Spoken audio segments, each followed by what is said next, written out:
Good morning, guys. Welcome to the vlog. If you're new here, feel free to subscribe. My name is Ray. My voice just broke because I'm a little boy.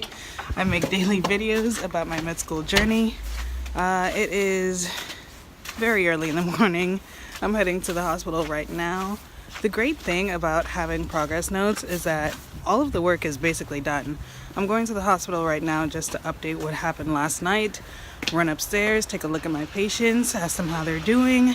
I typically don't get to talk to them this early in the morning because obviously everybody's still sleeping, but I take a look at them. If the nurse is around and I still have time, then I ask the nurse if anything happened overnight. None of the patients I'm following have surgery today. One had surgery yesterday, another had surgery, I think, was it last week? Yep. And the other patient I'm following with the small bowel obstruction, we're not sure if we're going to take him to surgery. So I should have no cases today. How it works at this hospital is that if your patient has to get surgery, then you go to the case. That you can volunteer for other cases, but you would not be scrubbing in, most likely not. If there is an elective surgery happening, you can sign up first and be able to scrub in.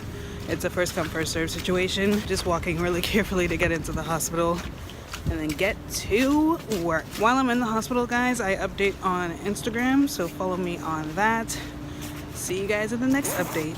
Okay guys, morning started as every morning does. We have sign out and then we rounded on our patients. All my patients are looking pretty good. We signed off for one patient, the person who had possible bowel obstruction. He defecated overnight, so he is no longer obstructed and no longer a possible surgical candidate. My other patient with the trach tube, we applied for him to have a take-home trach tube. They educated the family on how to take care of it at home, so he should also be leaving soon. He is still complaining about back pain. We're pretty confident it's a mechanical issue, just sitting in an uncomfortable bed for a long time and not being able to move much. So giving him some painkillers for that, and when he gets home, obviously that issue will go away. My last patient is post-op day 1. She had a left hip hemi-arthroplasty. That's what I was talking about yesterday in yesterday's vlog. She is doing well, can move her toes, still complaining of pain though, so we have pain meds on board for her. We had our first, or not we had our first, I had my first M&M today. It's kind of surprising that this was my first because I'm usually in a case in the morning on Thursday morning, so I've never been able to attend one. Basically, an M&M is about a patient who passed away, or I believe it's also about if they had a serious complication, but this one was about a patient who passed away. I couldn't really keep up. They were using terms that I didn't really understand, like surgical terms and surgical procedures that I didn't really get, and surgeons talking to surgeons, like everybody knows what they're talking about, and students are kind of like, what? We were running late and didn't have time for questions. There were actually supposed to be 2 cases we discussed. We were only able to discuss one because we were running so late. Forgot my painkillers at home, so I had to just run here real quick and pick them up. Again, extremely grateful. I live right next to the hospital. Oh boy, today's gonna be a long day. Only 3 students showed up to surgery today. A lot of them were snowed in, so they couldn't get their cars out and couldn't use like rideshare or anything. Apparently there was surcharge, I don't know, and like subways and buses, I don't know, whatever.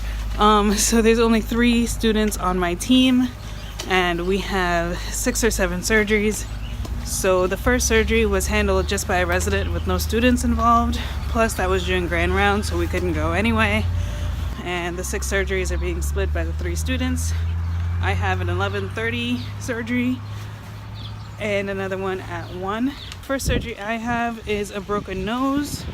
So what it's called is a nasal fracture closed reduction. We need to put the patient under anesthesia and pop the nose back in place. This is a patient that came to the outpatient clinic when I did the ENT clinic. I believe that was Tuesday, and his nose is it's hit that way, so it's going like sort of an S shape right like that. So we need to put a tool into the nostril and pop the bone out. I know you see on like TV shows and stuff like that you can just, when someone breaks a nose, they just pop it back into place.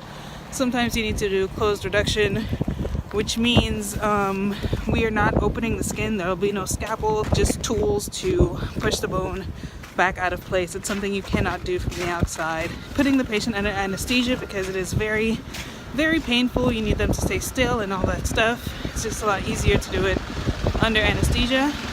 I have to look up the second case because honestly, it was dropped in my lap this morning. The nasal fracture, I knew about it because I was at clinic. This case I found about this morning. So it's at 1 and I can read up on it after the first case. Today was hella busy. It is what is that on my watch? It is 6:10 right now. So busy.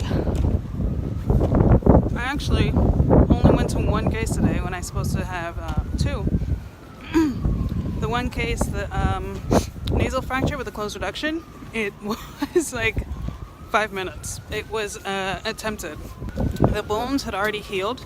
If you didn't know, when you fracture your nose, you have about 2 weeks to reduce it, to put it back in place, or else your bones fuse, especially in children. This kid was 14, 15, something like that. So the bones barely moved, and the doctor wasn't able to like snap it back in place. But it was a very, very small fracture. You could barely see that anything was out of place. Honestly, if I didn't know that he fractured his nose, I wouldn't have known. It looks fine. So very, very short case. The rest of my day I spent one-on-one with a resident, which is actually like the best for me. I loved it more than anything.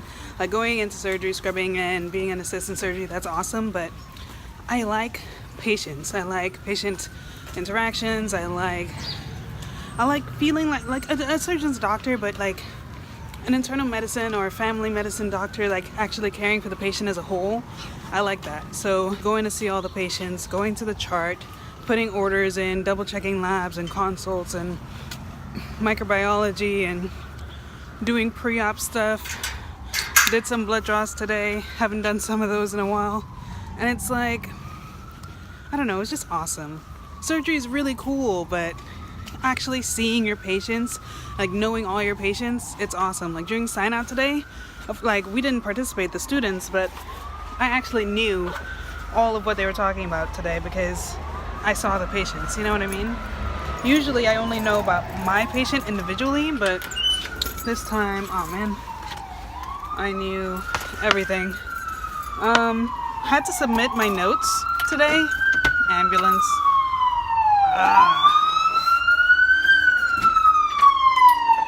Submitted my progress note for my patients today. I have 3 patients total. Should get those notes back tomorrow, and this is the first time I've actually had to submit my notes like overnight. So I don't know if it's like a grade or something. We'll see what happens. But the resident genuinely seems like she wants to teach us how to write proper notes so we can improve and whatnot. Can I put you guys right here? Free food. Always gotta eat it. That's pretty much it. It was just like hours of work one-on-one with the resident, which was literally perfect for me. Gonna end the vlog here, guys. Thanks for watching. Thanks for subscribing. See you guys next time.